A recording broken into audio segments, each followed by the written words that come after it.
तो हमने लास्ट में अपनी कॉम्प्लेक्स मैट्रिक्स के हम लोगों ने देखी थी कि उसमें कितने टाइप्स की कॉम्प्लेक्स मैट्रिक्स होती है। तो हम लोगों ने जब से क्लासीफाई किया था तो हमने बताया था कि वो 3 तरह में होती है, Hermitian, skew Hermitian and unitary. हमारा वो टॉपिक आपका खत्म हो गया था वहीं पर।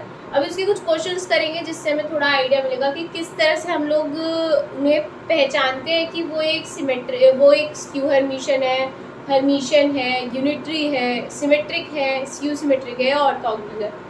तो अब हम बात करेंगे अपने नेक्स्ट टॉपिक जो कि है डिटर्मिनेंट्स। तो डिटर्मिनेंट्स हम लोग 12th में करके आए हैं कि डिटर्मिनेंट्स कैसे निकालते हैं। तो हम लोग सबसे पहले अगर ये एक नंबर होता है और इसको हम लोग ऐसे वर्टिकल बार से डिनोट करते हैं। तो अगर हमने 2x2 का हम लोग डिटर्मिनेंट्स जो होता है वो भी देखे थे हम लोगों ने कि हम लोग सिर्फ स्क्वायर मैट्रिक्स के ही डिटर्मिनेंट्स निकाल सकते हैं, रेक्टेंगुलर मैट्रिक्स नहीं होनी चाहिए।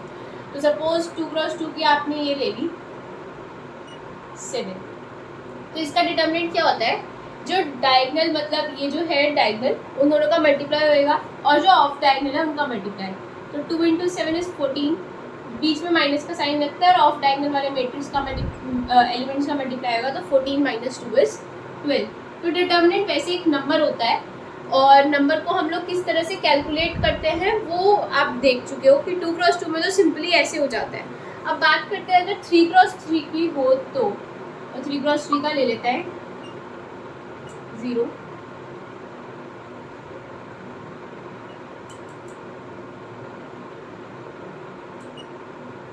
तो हमने एक ये ले ली कि मैट्रिक्स 3x3 की।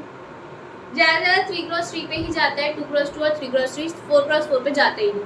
4x4 की अगर होती है तो हम लोग ट्राई करते हैं कि आपकी जो ये ऊपर मतलब एक रो या एक कॉलम में आप जो बाकी के एलिमेंट्स हैं, सपोज पहला एलिमेंट है इसे तो एज नॉन ज़ीरो रहने दें और बाकी जो एलिमेंट्स हैं उसके वो ज़ीरो बना दें और फिर उसको एक 3x3 में रिड्यूस करके उसका डिटर्मिनेंट निकाल देंगे और फिर उसे जो भी आपका यहाँ नॉन ज़ीरो आएगा उससे मल्टीप्लाई कर देंगे तो 4x4 का डिटर्मिनेंट वैसे निकल जाता है।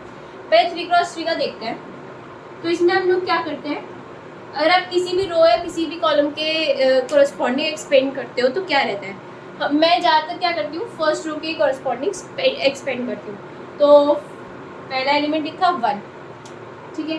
फिर क्या होता है, ये रो और जिस भी कॉलम में वो आ रहा है उसको हम लोग छुपा देते हैं।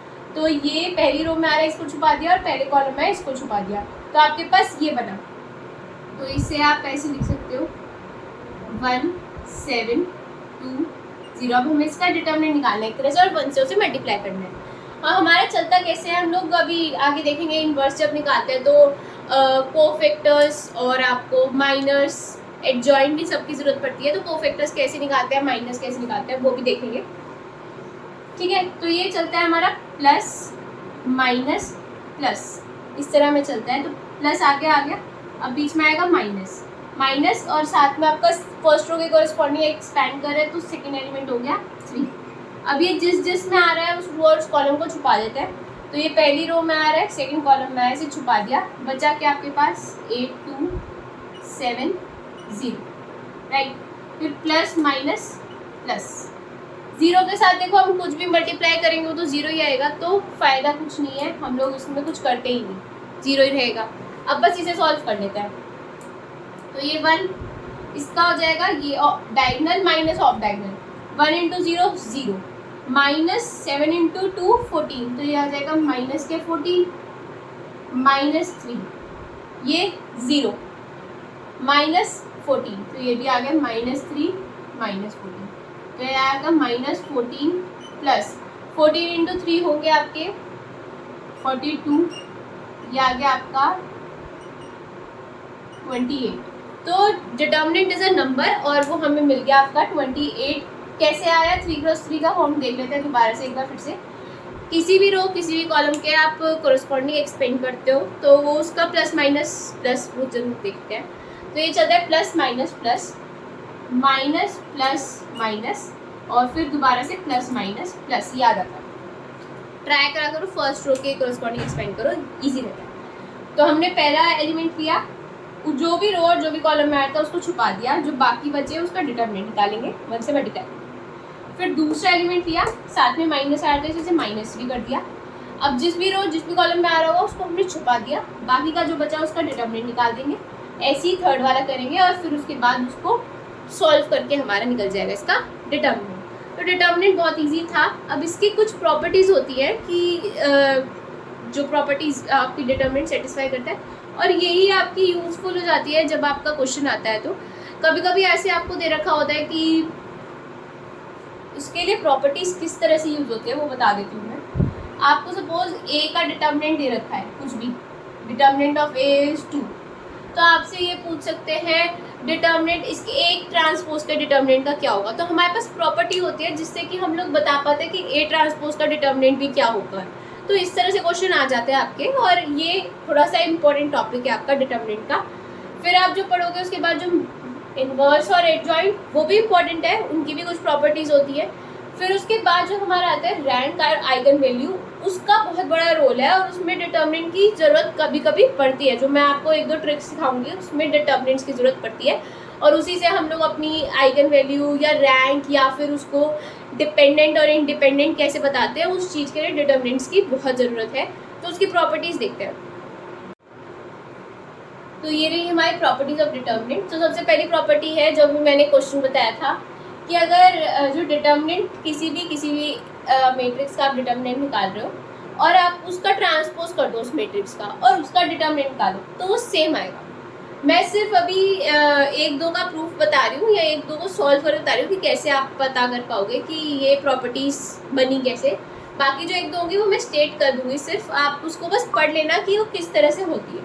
ठीक है, तो ले लेते हैं ए, छोटी वाली मैट्रिक्स ले लेते हैं। तो ये ले लिया आपने 1 2 7 3। ठीक है, ये आपके पास मैट्रिक्स है। अब आपने इसका डिटर्मिनेंट निकाला, तो determinant of A is what 3 - 7 × 2 14, तो आ गया आपका माइनस के 11। ठीक है, अब करते हैं इसका ट्रांसपोज।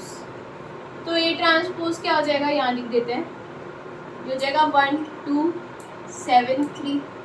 अब निकालते हैं इसका डिटर्मिनेंट ऑफ ए ट्रांसपोज 3 - 14, ये आ गया -11। तो डिटर्मिनेंट ऑफ ए और डिटर्मिनेंट ऑफ ए ट्रांसपोज में कुछ चेंज नहीं आता। तो अगर आपसे कभी भी पेपर में आपको दे रखा हो कि डिटर्मिनेंट ऑफ ए आपको पता रखा हो कि इट इज़ 2, तो what is determinant of A transpose, तो आप उसका आंसर कर क्या होगे 2। ठीक है, तो ये प्रॉपर्टी के थ्रू हमने बता दिया कि ए ट्रांसपोज का डिटर्मिनेंट कैसे निकालते हैं अगर डिटर्मिनेंट ऑफ ए दे रखा हो। ठीक है, नेक्स्ट प्रॉपर्टी देखते हैं। सेकंड प्रॉपर्टी है आपकी कि अगर कोई भी रो या कोई भी कॉलम किसी भी मैट्रिक्स का जीरो है, मतलब पूरी रो या पूरा कॉलम कोई भी अगर आपका जीरो है किसी मैट्रिक्स का, तो हम साफ मतलब डिटर्मिनेंट निकालने की ज़रूरत ही नहीं है। प्रॉपर्टी मिलेगी डिटर्मिनेंट हमेशा उसका जीरो रहेगा। कब? जब आपका पूरे का पूरी रो जीरो हो या पूरा कॉलम जीरो, कुछ भी कोई भी एक जीरो हो सकता है, तो आप आराम से बता सकते हो कि उसका डिटर्मिनेंट जीरो हो जाएगा। देखते हैं 2 × 2 से ही हम लोग थोड़ा सा आपको आइडिया दे देते हैं। 2 7 0 0, तो मैंने इसकी सेकेंड रो पूरी जीरो रहेगी।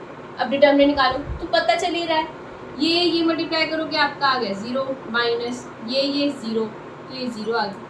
ठीक है, तो डिटर्मिनेंट आप निकालने की जरूरत नहीं है, आपको सिर्फ देखना है अगर पूरी रो या पूरा कॉलम जीरो हो जाए आपका डिटर्मिनेंट उसका जीरो, सीधा टिक, डिटर्मिनेंट जीरो। नेक्स्ट प्रॉपर्टी क्या कह रही है, अगर कोई भी दो रोज या कोई भी दो कॉलम्स किसी डिटर्मिनेंट के आपने इंटरचेंज कर दिए। ठीक है, इंटरचेंज का मतलब होता है सपोज दो, ये देख लेते हैं,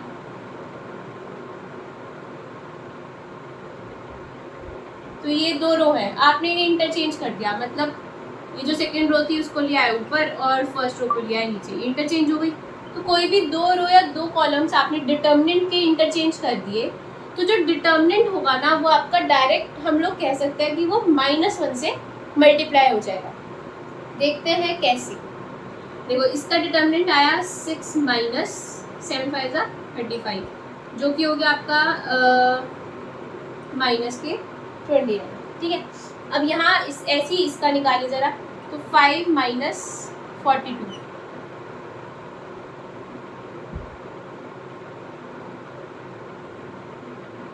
नहीं सॉरी, यहाँ 1 यहाँ 7 आएगा,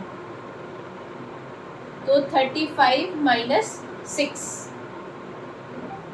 ठीक है, तो ये आ गया आपका 29। यहाँ -29 था, यहाँ 29 आया। तो हम देख सकते हैं इसका -29 आया, इसका 29 आया। तो यही चीज़ है, अगर आप किसी भी रो किसी भी कॉलम को इंटरचेंज करोगे तो आपका उसमें एक माइनस का साइन मल्टीप्लाई हो जाएगा। तो अगर आपको ये रो है, ठीक है, ये आपको डिटर्मिनेंट दे रखा है किसी का भी, और उसने यही कह दिया कि आपने इंटरचेंज कर दिया, या फिर मैट्रिक्स में दे दिया, आपको ये मैट्रिक्स दे दी, उसके बाद कहा ये मैट्रिक्स दे दी, तो आपको ये बताएगा कि इसमें कितना फ़र्क आएगा या कितना क्या चीज़ मल्टीप्लाई करोगे ये आ गया, तो -1 से चेंज हो जाता है।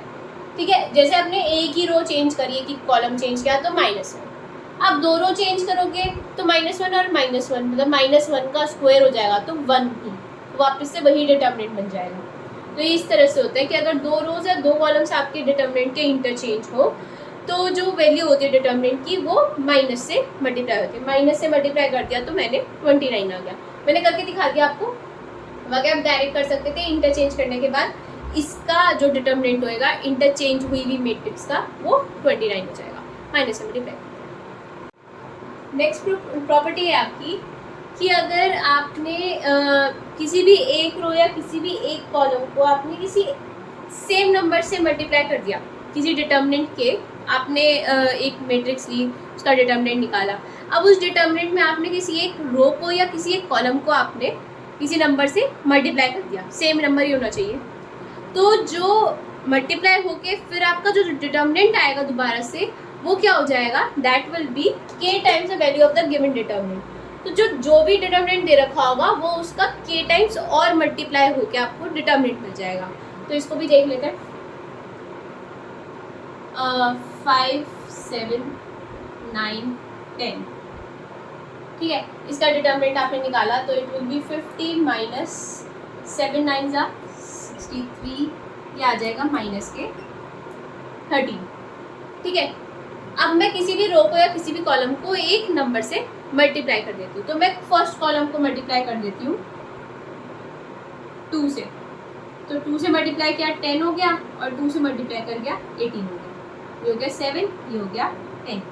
अब आया ये 100 माइनस 126, तो ये आपका आ गया माइनस के 26।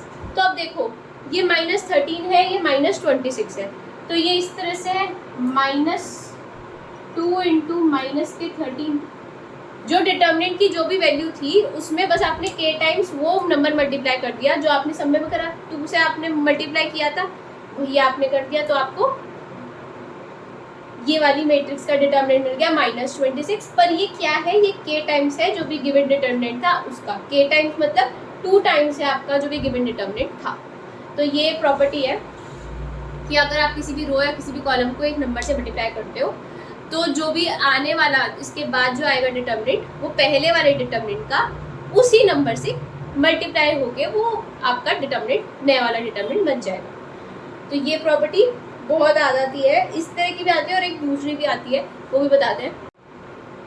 नेक्स्ट है आपकी, अगर आपने के कोई भी आपका स्केलर है, आपने उसे पूरी मैट्रिक्स को उससे मल्टीप्लाई कर दिया और उसका डिटर्मिनेंट निकालोगे अगर, तो वो किस तरह से निकल के आएगा, k पे उतनी ही पावर सेट जाएगी जितना भी आपका मैट्रिक्स का ऑर्डर होगा। मैंने ऑर्डर स्टार्टिंग में अपनी पहली वाले लेक्चर में बताया था ऑर्डर क्या होता है। तो जैसे कि हम लोग इसमें,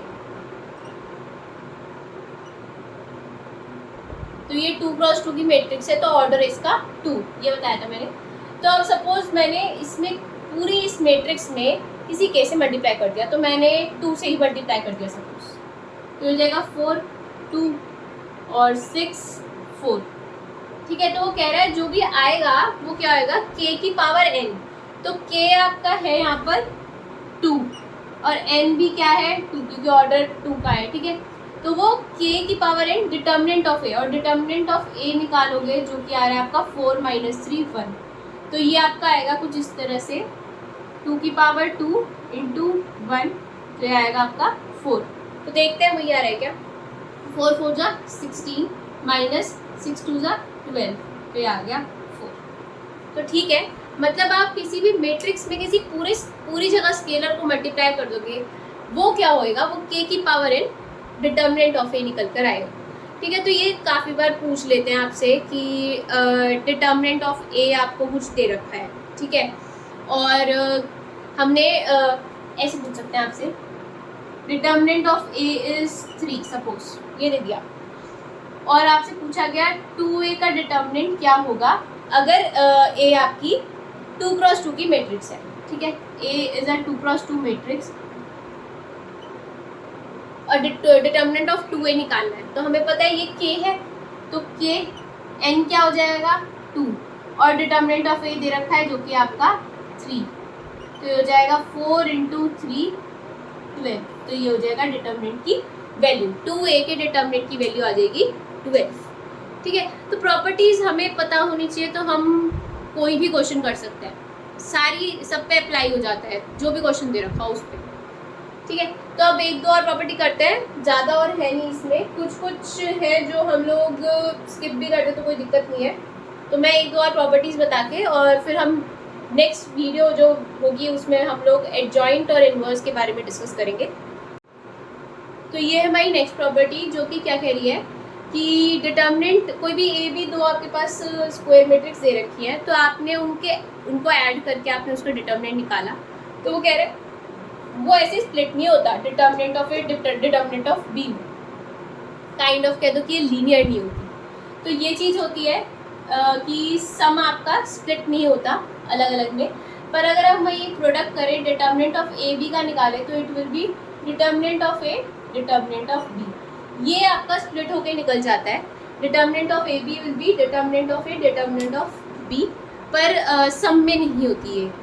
या आप चाहे प्रूफ भी कर सकते हो, कोई भी आप दो मैट्रिक्स लो उनका डिटर्मिनेंट निकालो, ठीक है, और एक बार उनको दोनों को मैट्रिक्स को ऐड करके डिटर्मिनेंट निकालो और अलग अलग से उन दोनों का डिटर्मिनेंट निकालो, उनको ऐड करो, तो आपका देख लो ज़्यादातर ऐसा होता है इक्वल नहीं आता। तो हम मे बी वाला केस लेके चलते हैं, तो मे बी के लिए हम लोग अगर देखो सभी के लिए वो सेटिस्फाई कर रहा है, हमारे पास कोई ऐसा काउंटर नहीं मिल रहा जिससे कि हम कह सकें कि वो ये चीज़ सेटिस्फाई नहीं कर रहा।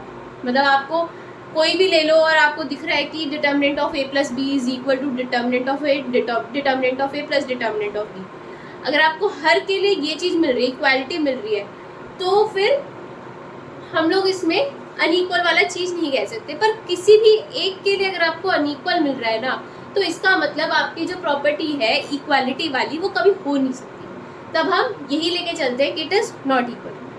दो ये हो सकता है कि किसी एक में आपका आ गया हो इक्वल, पर जो हमारी प्रॉपर्टी होती है मेन वो हम सभी के लिए इन जनरल लेके चलते हैं, किसी एक पर्टिकुलर वैल्यू के लिए लेके चलते हैं। तो किसी के लिए अगर नहीं आ रही है तो it will be not equal to determinant of A plus determinant of B, पर प्रोडक्ट आपका इस तरह से स्प्लिट हो जाता है, ठीक है। और एक और प्रॉपर्टी है लास्ट कि determinant value of a skew symmetric matrix, जो डिटर्मिनेंट आता है आपका स्क्यू सिमेट्रिक मैट्रिक्स पढ़ाई थी ना हमने, determinant of skew symmetric matrix of odd order, मतलब ऑड ऑर्डर मतलब कि जैसे कि 3 का हो गया, 5 का हो गया, 7 का हो गया, इज ऑलवेज 0, उसका डिटर्मिनेंट आप कभी निकालने की ज़रूरत ही नहीं है आपको, वो हमेशा 0 आएगा। तो एक एग्जांपल देख लेते हैं जिससे आपको थोड़ा आइडिया हो जाए कि आपकी स्क्यू सिमेट्रिक मैट्रिक्स मैंने बताया था कुछ इस तरह से होगी, 0 2 1 -2 0 3 -1 -3 0, ये है सपोज आपकी स्क्यू सिमेट्रिक मैट्रिक्स है ना। आप इसका जब ए ट्रांसपोज करोगे तो माइनस ऑफ ए आ जाएगा, ठीक है। तो स्क्यू सिमेट्रिक मैट्रिक्स है, ऑर्डर क्या है 3, तो हमें निकालने की जरूरत ही नहीं, इसका डिटर्मिनेंट सीधा 0 होगा, चाहे आप निकाल के देख लेना 0 आएगा, पर ये प्रॉपर्टी होती है कि determinant of skew symmetric matrix of odd order is always 0। तो आज हमने 8 प्रॉपर्टीज डिटर्मिनेंट की कर दी, जो भी एक दो रह गई है वो हम लोग कभी और नेक्स्ट डिस्कस कर लेंगे, वो मुझे इतनी इंपॉर्टेंट नहीं लगती। मेन यही है आपकी जो थोड़ी बहुत इंपॉर्टेंट है, एक वो जो के ए वाली करवाई है, और जैसे कि ये वाली हो गई आपकी, और ये भी हो गई, मतलब है तो सारी इंपॉर्टेंट, बट कुछ एक दो है जिस पे आपके क्वेश्चंस बन ही जाते हैं। तो नेक्स्ट में हम लोग अपना इन्वर्स और एडजॉइंट वगैरह का करेंगे। तो अगर आपको वीडियो अच्छी लगी हो, और आप लोगों ने अभी तक सब्सक्राइब नहीं किया हो मेरे चैनल को तो please subscribe to Maths Media और शेयर कर सकते हैं अपने फ्रेंड्स को। इसमें और भी अच्छा कंटेंट हम लाएंगे। मैं सारा का सारा कोशिश करूँगी कि लीनियर अलजेब्रा आपका विद इन नवंबर में आपका ये कंप्लीट हो जाए। लीनियर अलजेब्रा अच्छे से सारे गेट के क्वेश्चंस और ट्राई करेंगे, IIT एग्जाम के क्वेश्चंस भी हम लोग इसमें लेकर आए। तो प्लीज़ सब्सक्राइब कर लेना। ओके।